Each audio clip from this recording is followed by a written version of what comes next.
पहला सवाल मैं वो आक्रोश देखकर करना चाहता हूँ जो इस समय पूरे देश में चल रहा है। क्या हमारे सिस्टम में महिलाओं को न्याय दिलाने के लिए 2 शर्तें निर्धारित कर दी गई है। पहला शर्त ये है कि महिलाओं के साथ दरिंदगी के साथ गैंगरेप होना चाहिए। दूसरी शर्त कि उसकी मौत हो जानी चाहिए, तभी उसे न्याय मिलेगा, तभी उसकी बात सुनी जाएगी, तभी उसे देखकर देश का गुस्सा सामने आएगा, तभी हमारे देश के नेता जागेंगे, तभी हमारे देश की पुलिस जागेगी और हमारे देश के बुद्धिमान लोग जागेंगे। अगर लड़की बच गई तो ये सब कुछ नहीं होगा। अगर लड़की के साथ गैंगरेप ना हुआ हो, सिर्फ छेड़छाड़ की गई हो, तो पुलिस उसके खिलाफ कोई कार्रवाई नहीं करेगी, मीडिया भी रिपोर्ट नहीं करेगा और हमारे देश के नेता भी नहीं जागेंगे। याद कीजिए, आज से 8 साल पहले निर्भया गैंगरेप के बाद लोगों का गुस्सा और आक्रोश देखकर ऐसा लग रहा था जैसे अब एक भी रेप या गैंगरेप नहीं होगा,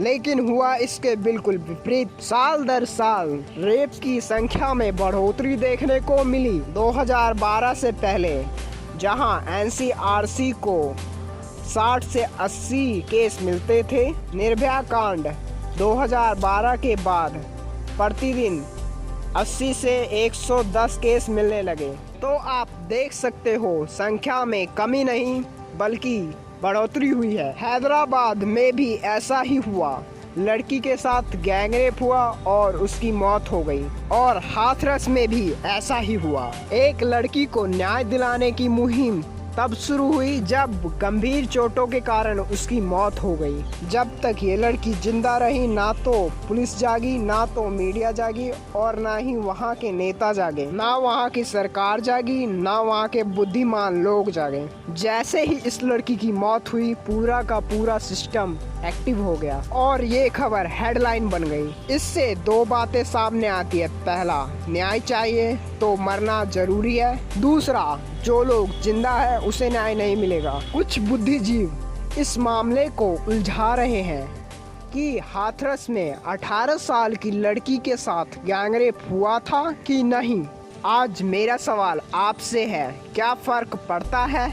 क्या इतना काफी नहीं है कि उसके साथ अत्याचार हुआ था, छेड़छाड़ हुआ था, जिस कारण वो आज हमारे बीच नहीं है। किसी की मौत हो जाने पर आखिरी काम यह होता है कि उसके परिवार वाले उसका अंतिम संस्कार सम्मानजनक करें, लेकिन नहीं, उससे यह अधिकार भी छीन लिया गया।